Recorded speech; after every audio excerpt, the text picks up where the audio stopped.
Welcome back. All may not be well for the people of Owakurudu in Ijebu-Ode, Ogun State, as erosion continues to ravage the community.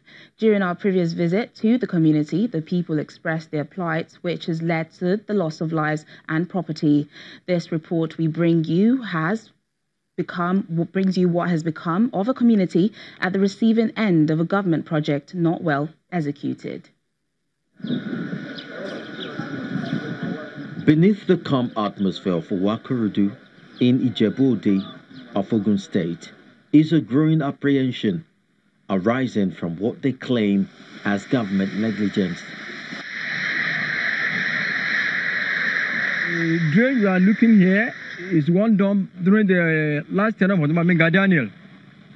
It channelized the water over to this place, across this old Dobini Road, via local production, and stop the construction there. After the termination of his tenure, the successive government after him did not do anything to continue the job. In 2016, when we first visited the community, Pa Awodi Mure, a retired school principal, had lost his health and voice to the menace of the erosion. Unlike most other landlords who had died, he held on to life with the support of his family. When the threat by the erosion became intense, he severed part of his building just to save the rest of the structure. I was afraid that my house will collapse. Most of our landlords are dead. Upon our revisit, the house, though still standing, is quieter.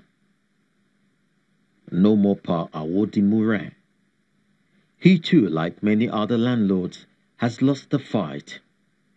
He's been swallowed up by the struggle. Baba died prematurely. He was a principal before he retired.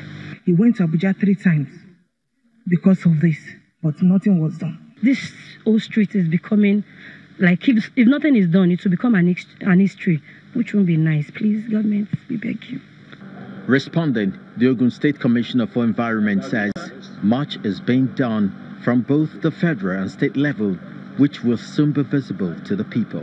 That side, you will see that the gully propagation has gone beyond what the state government can solely handle. So we'll be approaching the Ecological Funds Office under the Secretary to the Federation to please come to our aid, and the whole area will now be restored to its original state.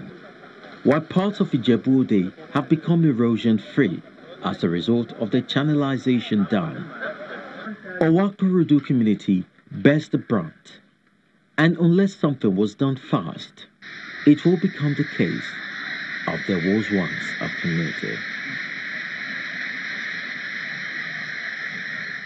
Ethiopia has arrested over 60 former security and intelligence officials for alleged human rights abuses and corruption. Attorney General Berhanu Sigeye says the arrests came at the end of a 5-month-long investigation, but some are still on the run. Killings, beatings, repeated rape and disappearance of prisoners are some of the offences allegedly committed by the former security and intelligence officials against suspects held under anti-terrorism legislation. The law has been strongly criticised as violating the rights of people. An amendment is currently being drafted. 36 suspects were also arrested over the weekend in relation to these crimes. 27 additional individuals from the Metal and Engineering Corporation are also in police custody for allegedly embezzling public funds for 6 years. Meanwhile, the Attorney General says members of Ethiopia's National Intelligence and Security Service were behind the 23rd June blast at a rally attended by Prime Minister Abiy Ahmed. 2 people were killed at the massive rally in Meskel Square in the capital. In September, 5 suspects were charged with terrorism over an attempt to kill the Prime Minister. Mr. Berhanu also said arrest warrants had been issued for 36 security agents accused of right abuses and corruption. Since coming to power in April, Mr. Abiy has launched several reforms, including freeing political prisoners and making peace with Eritrea. Police in South Uganda have arrested 3 students thought to have been involved in setting fire to a school dorm where 9 students died. Reports suggest the fire began early on Monday morning at a block that housed dozens of students from St. Bernard's Secondary School in Refugee. Police say the suspect students, who had been suspended from the school for bringing alcohol to the institution, locked up the dorm from outside, trapping their schoolmates, and set the building on fire. Some 30 students have been admitted to hospital with injuries. Police say they are having to do DNA testing to identify some of the bodies, which are said to have been burnt beyond recognition. They also say they are still looking for 6 more suspects. In 2008, a dorm fire at a primary school near the capital killed 20 people.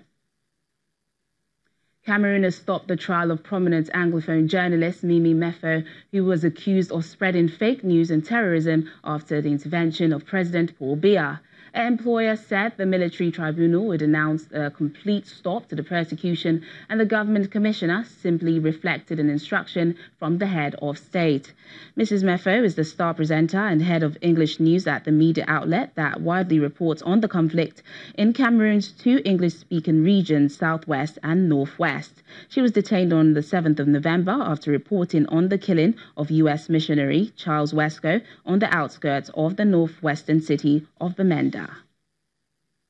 Najmo is a Somalian refugee in Iceland who runs a YouTube channel that advocates women's rights, especially for Somalian young girls and women. The Somali-born teenager, who now lives in Iceland, says she's determined to raise awareness about women's rights in Somalia. When she's not studying, high school students Najmo makes social media videos to empower young girls. Her YouTube channel, which has a large following, is aimed at a Somali audience, which showcases videos in which she talks about the issues affecting women living in the war-torn country. It's to inspire young people in general, especially to empower women. Because Somalian women have no right to speak. All the way to the countryside in Somalia, someone who is with camels and sheep can just open up their Facebook and watch me and get some ideas. Born in Somalia, Najmo was given legal choice at the age of 11 when her father died and she was forced into an arranged marriage by her uncle to a cousin who was 3 times her age. At 13, she escaped the country, making the perilous journey across the Sahara and then the Mediterranean. Her plan was to get to Canada, but she was upheld by immigration in Iceland, where she received asylum and now lives with an Icelandic family. To sometimes just look at them and say, you know, we're not the same color, we're not the same country, we're not even the same religion, and we're still family and take care of each other and love each other. And I do ask myself again, why can't the world be exactly as we are here in this family? She's now finishing high school in Iceland. That's on the program today. Thanks for watching. I'm Teniola Shobowale.